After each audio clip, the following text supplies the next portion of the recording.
नमस्कार दोस्तों, स्वागत है आपको हमारी YouTube चैनल ब्रीफ एकेडमी में।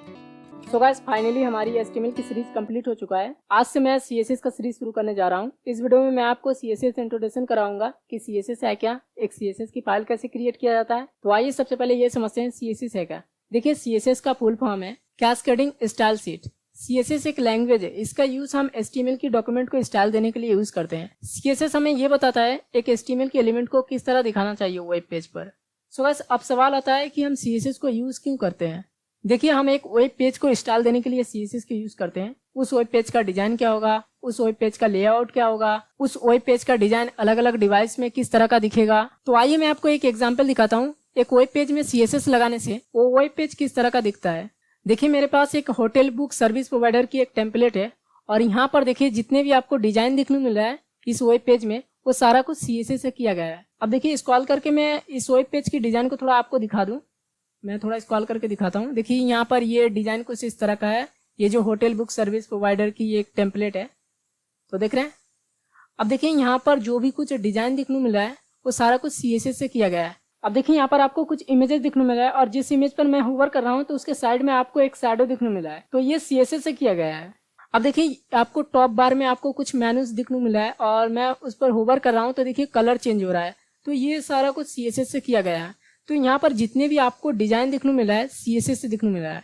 सो गाइस, ये जो वेब पेज है इसमें से अगर मैं CSS को रिमूव कर दूंगा तब देखेंगे ये जो वेब पेज है इसका डिजाइन बिल्कुल खराब हो जाएगा। तो देखिए, मैं थोड़ा स्क्रॉल करके और थोड़ा नीचे आपको दिखा दूं तो देखिए ये जो फुटर बार है, नीचे भी आपको कुछ मेनूज दिखने मिल रहा है और कुछ आपको सोशल साइट की आइकन दिखने मिल रहा है। तो देखिए, मैं क्या करता हूँ कि ये जो वेब पेज है इसकी CSS जो फाइल है इसको मैं टेम्पोरली रिमूव कर देता हूँ। अब देखेंगे उसके बाद ये जो वेब पेज है इसके डिजाइन बिल्कुल खराब हो जाएगा।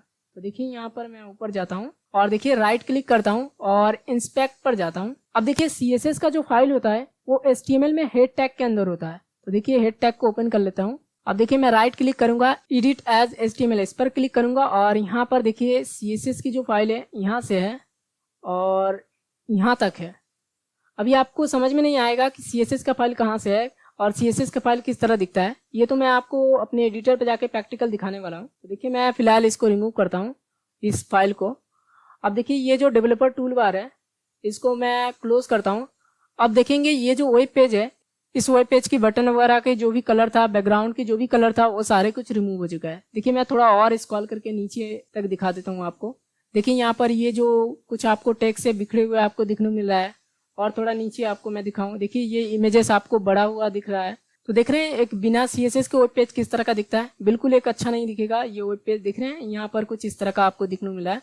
देखिए, स्क्रॉल करके एकदम नीचे तक मैं आपको दिखा देता हूँ। तो देखिए, ये कुछ इमेजेस है और फुटर बार में ये कुछ इस तरह का दिख रहा है। देख रहे हैं। तो CSS हमें इसलिए जरूरत पड़ता है एक वेब पेज को डिजाइन करने के लिए। मैं एक सिंपल और आसान भाषा में कहूँ तो ये है, एक वेब पेज को डिजाइन देने के लिए हम CSS का यूज करते हैं। तो देखिए, मैं पेज को रिफ्रेश करता हूँ। तो बस अब आइए CSS की सिंटैक्स को देख लेते हैं कि एक CSS की सिंटैक्स को किस तरह से लिखा जाता है।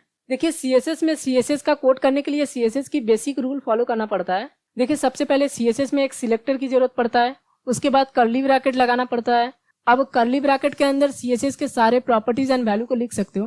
तो आइए सबसे पहले ये समझते हैं CSS में सिलेक्टर है क्या। देखिए, हम HTML की टैग को टारगेट करते हैं CSS में, तो उसे हम CSS में सिलेक्टर कहते हैं। सो गाइस, अब आप जिस सिलेक्टर को टारगेट किए हो उस सिलेक्टर के बाद अब आपको कर्ली ब्रैकेट लगाना होता है। अब देखिए, कर्ली ब्रैकेट के अंदर मैं CSS की दो प्रॉपर्टीज लिया हूँ, एक है कलर और दूसरा है फॉन्ट साइज नाम की। तो इस तरीके से CSS की प्रॉपर्टीज को अप्लाई कर सकते हो जिस HTML टैग को टारगेट किए हो उस पर। सो गाइस, CSS की हर प्रॉपर्टीज का कोई ना कोई वैल्यू होता है और हर वैल्यू का अलग अलग मतलब होता है। अब ये CSS की प्रॉपर्टीज एंड वैल्यू क्या है, ये तो हम CSS से रिलेटेड आने वाले कोई और CSS के वीडियो में बात करेंगे।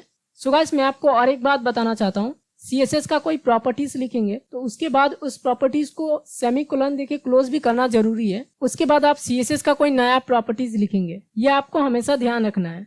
अब CSS को HTML में किस तरह ऐड किया जाता है आइए देख लेते हैं। देखिए, CSS को HTML में तीन तरीके से ऐड कर सकते हो, inline CSS, internal CSS, external CSS। तो आइए एक एक करके समझते हैं ये तीनों का मतलब क्या है। देखिए, जब हम किसी HTML फाइल में किसी एक HTML टैग को टारगेट करके उसी टैग के अंदर स्टाइल नाम के एट्रीब्यूट लेके CSS का कोड करते हैं तो उसे हम इनलाइन CSS कहते हैं। देखिए, कुछ इस तरह का। अब देखिए, यहाँ पर जो हेडिंग टैग है इसके अंदर एक स्टाइल नाम के एट्रीब्यूट है और इसके अंदर CSS का एक प्रॉपर्टीज यूज किया गया है।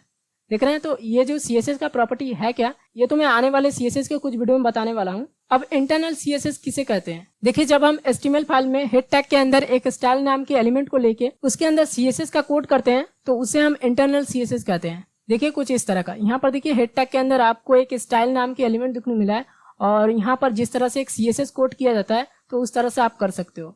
अब कोड किस तरह से किया जाता है ये तो मैं अपने एडिटर पर दिखाने वाला हूँ और यहाँ पर आपको एग्जाम्पल भी दिखने मिला है, तो इस तरह से कोड कर सकते हो।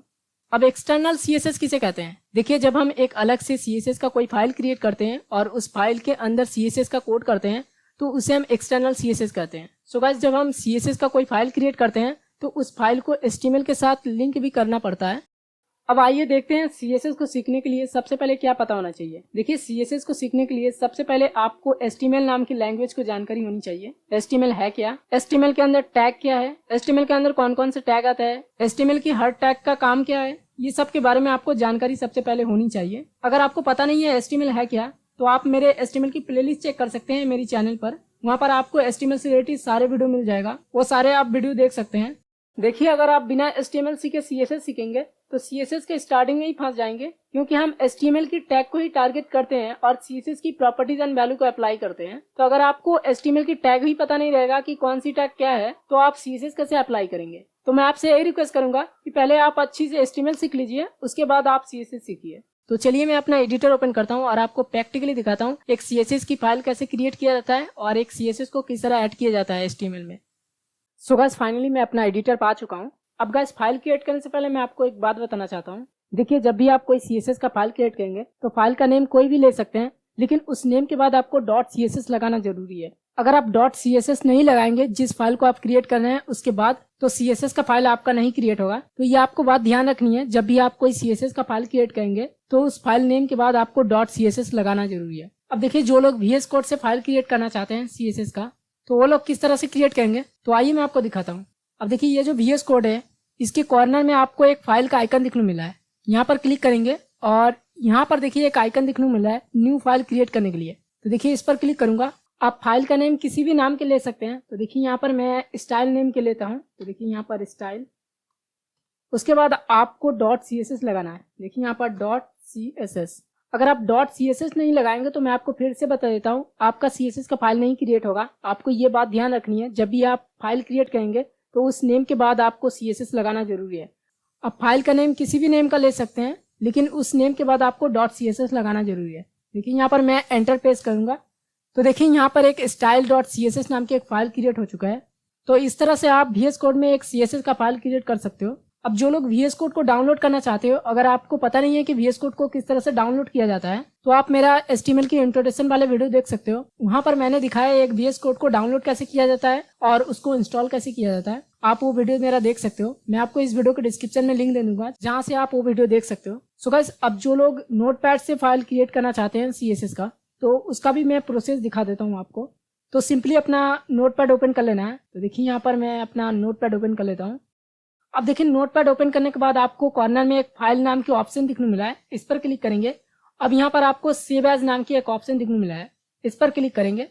तो देखिए, यहाँ पर आप बता रहा है कि आप जिस फाइल को क्रिएट करने वाले हो उसको कहाँ सेव करना चाहते हो। अब देखिए, F ड्राइव के अंदर जो HTML प्रोजेक्ट नाम की फोल्डर है, इसी के अंदर मैं अपना CSS का फाइल क्रिएट करूंगा नोटपैड से। तो देखिए, यहाँ पर आप कोई सा भी नेम ले सकते हैं जिस नाम की आप फाइल क्रिएट करना चाहते हैं। तो देखिए, यहाँ पर मैं नोटपैड ही लिख देता हूँ। अब देखिए, उस नेम के बाद आपको .css लगाना जरूरी है, नहीं तो आपका फाइल क्रिएट नहीं होगा। अब देखिए, मैं यहाँ पर ये जो सेव का ऑप्शन दिखने मिला है, इस पर क्लिक कर देता हूँ। सो गाइस, अब CSS का फाइल क्रिएट हो चुका है। अब यहाँ पर आप CSS का कोड कर सकते हो। अब देखिए, जो मेरा फाइल क्रिएट हुआ है उसको मैं आपको अपने फाइल मैनेजर पर जाके दिखा देता हूँ कहाँ पर मेरा फाइल क्रिएट हुआ है CSS का। तो देखिए, मैं ये जो नोटपैड है इसको क्लोज करता हूँ और मैं अपना फाइल मैनेजर पर जाता हूँ। अब देखिए, जो मेरा फाइल क्रिएट हुआ है वो F ड्राइव में है और ये जो HTML प्रोजेक्ट नाम की फोल्डर है इसी के अंदर है। अब देखिए, आपको दो CSS का फाइल दिखने मिला है, एक है स्टाइल नाम की और एक है नोटपैड नाम की। ये जो नोटपैड नाम की फाइल है इसको मैं नोटपैड नाम की एडिटर से क्रिएट किया हूँ और ये जो स्टाइल नाम की फाइल है इसको मैं VS कोड नाम की एडिटर से क्रिएट किया हूँ, जो कि मैंने आपको दिखाया। तो चलिए, अब मैं अपना एडिटर पर जाता हूँ और CSS की कुछ प्रॉपर्टीज को HTML की टैग के ऊपर अप्लाई करके दिखाता हूँ। सो गाइस, CSS की प्रॉपर्टीज को HTML का टैग के ऊपर अप्लाई करने के लिए आपको CSS को HTML के साथ लिंक करना पड़ता है। तो आप HTML में आ जाएंगे और ये जो हेड टैग है इसके अंदर आपको एक लिंक नाम के एलिमेंट जरूरत पड़ेगा और उसके साथ आपको 2 एट्रीब्यूट भी जरूरत पड़ेगा। तो आप लिखेंगे लेस देन लिंक, उसके बाद इसको क्लोज कर देना है। अब देखिए ये जो लिंक नाम की एलिमेंट है इसका कोई क्लोजिंग टैग नहीं होता, आपको ग्रेटर देन दे के कुछ इस तरह से क्लोज कर देना है। अब इसके अंदर 2 एट्रीब्यूट आता है, एक है REL। तो गाइस ये जो REL नाम के एट्रीब्यूट है, अब इसके अंदर क्या लिखेंगे, देखिए इसके अंदर आपको एक नेम लिखने की जरूरत पड़ता है। तो देखिए स्टाइल शीट नाम की एक नेम लिखने की जरूरत पड़ता है। तो यहाँ पर स्टाइल SHEET, आपको यही नेम आपको लिखना है REL नाम की जो एट्रीब्यूट है। अब उसके बाद आपको और एक एट्रीब्यूट जरूरत पड़ेगा HREF नाम की। अब इसके अंदर क्या देना पड़ता है, देखिए इसके अंदर CSS की फाइल की नेम देना पड़ता है। तो देखिए मेरा जो फाइल का नेम है CSS का style.css है। तो देखिए यहाँ पर मैं लिखूंगा पहले फाइल का नेम जो कि स्टाइल, उसके बाद .css। सो गाइस मेरा जो फाइल है CSS का वो किसी फोल्डर में नहीं है। अगर आपका फाइल अगर किसी फोल्डर में होगा तो सबसे पहले आपको फोल्डर का नेम लेना होगा। देखिए कुछ इस तरह का, देखिए अगर आपका फाइल कोई CSS नाम की फोल्डर में है तो सबसे पहले आपको CSS लिखना है, उसके बाद // लगाना है, उसके बाद आपको फाइल का नेम, उसके बाद आपको .css लगाना है। तो देखिए मैं आपको दिखा देता हूँ, मेरा जो फाइल है वो किसी फोल्डर में नहीं है। देखिए ये जो करेंट जो HTML प्रोजेक्ट नाम की फोल्डर है इसी के अंदर है। देख रहे हैं ये जो style.css नाम की फाइल है इसी को मैंने लगाया है। एक notepad.css नाम की फाइल है, इसको मैंने नोटपैड नाम की एडिटर से क्रिएट किया हूँ। तो मेरा जो फाइल है कोई फोल्डर में नहीं है, तो मैं क्या करता हूँ, तो ये जो CSS नेम लिया है और // लिया है इसको मैं रिमूव कर देता हूँ। अब देखिए मैं क्या करता हूँ कि HTML का कोई टैग ले लेता हूँ और उस पर कुछ CSS का प्रॉपर्टीज अप्लाई करके दिखाता हूँ। तो देखिए बॉडी टैग के अंदर मैं एक हेडिंग टैग ले लेता हूँ। अब ये हेडिंग टैग के बारे में तो मैं बताने नहीं वाला हूँ, ये हेडिंग टैग है क्या। अगर आपको पता नहीं है तो आप मेरा HTML की प्लेलिस्ट चेक कर सकते हैं, वहाँ पर मैं HTML से रिलेटेड सारे इंपॉर्टेंट टैग कवर किया हूँ, तो आप वो सारे वीडियो देख सकते हैं। अब देखिए H1 जो टैग है इसके अंदर मैं कुछ टेक्स्ट ले लेता हूँ। तो देखिए हेडिंग नेम ले लेता हूँ। अब देखिए ब्राउजर पर आपको जो टेक्स्ट दिखने मिला है इसका जो कलर है ये बाय डिफॉल्ट ब्लैक कलर है। अब मैं क्या चाहता हूँ, मैं चाहता हूँ CSS के जरिए इसका कलर को चेंज करना। तो देखिए क्या करना होगा, आप CSS में आ जाएंगे, उसके बाद आपको उस टैग को टारगेट करना है। तो देखिए H1 टैग है उसको टारगेट करेंगे। ये जो H1 टैग है इसे हम CSS में कोई टैग नहीं कहते हैं, इसे हम सिलेक्टर कहते हैं। तो देखिए मैं थोड़ा जूम कर लेता हूँ। अब देखिए कर्ली ब्रैकेट के अंदर मैं एक CSS का प्रॉपर्टी यूज करता हूँ जो है कलर नाम की। अब कलर नाम की जो प्रॉपर्टीज है इसका यूज क्या है इसके बारे में तो मैं डिटेल में नहीं बताने वाला हूँ इस वीडियो में। इसके लिए मैं एक सेपरेट वीडियो बनाऊंगा, वहां पर मैं आपको डिटेल में बताऊंगा कि ये कलर नाम की प्रॉपर्टी है क्या। देखिए मैं आपको ब्रीफ में बता देता हूँ, ये बेसिकली किसी भी टेक्स्ट को कलर देने के लिए होता है CSS में। अब देखिए ये जो H1 टैग है और इसके अंदर जो भी टेक्स्ट है मैं इसकी कलर को चेंज करना चाहता हूँ। और यहाँ पर देखिए ये जो कलर नाम की प्रॉपर्टीज है उसके बाद आपको क्लोन लगाना है, उसके बाद आप कोई सा भी कलर नेम दे सकते हैं। तो देखिए यहाँ पर मैं रेड लिख रहा हूँ, उसके बाद आपको सेमीकोलन देके उस प्रॉपर्टीज को क्लोज करना जरूरी है। तो अब देखिए ये जो टेक्स्ट का कलर है अब ये रेड कलर हो चुका है, जो बाय डिफॉल्ट पहले था ब्लैक कलर। तो इस तरह से हम CSS को HTML के टैग के ऊपर अप्लाई करते हैं। सो गाइस जब आप कोई अलग से फाइल क्रिएट करके CSS का कोई कोड लिखते हो तो उसे एक्सटर्नल CSS कहा जाता है। जैसे कि देखिए यहाँ पर मैंने आपको दिखाया, देखिए एक अलग सा फाइल क्रिएट किया और CSS को HTML से लिंक किया और HTML के टैग को टारगेट करके CSS का एक कलर नाम की प्रॉपर्टी को अप्लाई कर दिया। तो इस तरह से अगर आप कोड करोगे तो इससे एक्सटर्नल CSS कहा जाता है। अब इंटरनल CSS किसे कहा जाता है, देखिए ये जो कलर नाम की प्रॉपर्टीज है अभी अप्लाई किया है H1 टैग के अंदर, इसको मैं रिमूव कर देता हूँ। अब मैं HTML फाइल के अंदर आ जाता हूँ। अब देखिए मैं थोड़ा जूम आउट कर देता हूँ। अब देखिए यहाँ पर ये जो लिंक नाम की एलिमेंट है इसको भी मैं रिमूव कर देता हूँ। अब देखिए हेड टैग के अंदर एक स्टाइल नाम की एलिमेंट आता है। अब इसके अंदर CSS की सारे प्रॉपर्टीज एंड वैल्यू को लगा सकते हो जिस HTML टैग को आप टारगेट करके लगाना चाहते हो। तो देखिए H1 टैग को टारगेट करूंगा और उसके बाद कर्ली ब्रैकेट लगाऊंगा, उसके बाद CSS की कलर नाम की प्रॉपर्टीज है उसी को मैं अप्लाई कर देता हूँ और इस बार मैं कलर का नेम चेंज कर देता हूँ, ब्लू लिख देता हूँ। अब देखिए ये जो टेक्स्ट है इसका कलर अब ब्लू दिख रहा है। तो इस तरह से जब आप कोई CSS को अप्लाई करते हो किसी HTML टैग को टारगेट करके तो इसे हम इंटरनल CSS कहते हैं। अब इनलाइन CSS किसे कहा जाता है, तो देखिए अब मैं ये जो स्टाइल नाम की एलिमेंट है इसको रिमूव कर देता हूँ। अब देखिए किसी HTML टैग के ऊपर किसी CSS का प्रॉपर्टी जब अप्लाई करते हो तो उसे इनलाइन CSS कहा जाता है। तो देखिए किस तरह अप्लाई करेंगे, देखिए सबसे पहले आपको स्टाइल नाम की एट्रीब्यूट जरूरत पड़ेगा और उसके बाद इक्वल का साइन, उसके बाद डबल कोटेशन, उसके बाद CSS की जितनी भी प्रॉपर्टीज है इस टैग के अंदर अप्लाई कर सकते हो। तो देखिए कलर नाम की प्रॉपर्टी है उसी को मैं अप्लाई कर देता हूँ, तो रेड दे देता हूँ इसकी वैल्यू को। अब देख रहे हैं कलर चेंज हो रहा है इस टेक्स्ट का। तो इस तरह से जब CSS का प्रॉपर्टीज अप्लाई करोगे तो इसे इनलाइन कहा जाता है। आई होप आपको ये CSS इंट्रोडक्शन का वीडियो समझ में आया होगा कि CSS है क्या, एक CSS की फाइल कैसे क्रिएट किया जाता है और CSS को किस तरह HTML में ऐड किया जाता है। सो गाइस आज के लिए इतना ही। अगर आपको वीडियो पसंद आए तो वीडियो को लाइक करना मत भूलिए और चैनल को सब्सक्राइब करके बेल आइकन दबाना मत भूलिए। हम मिलते हैं नेक्स्ट वीडियो में।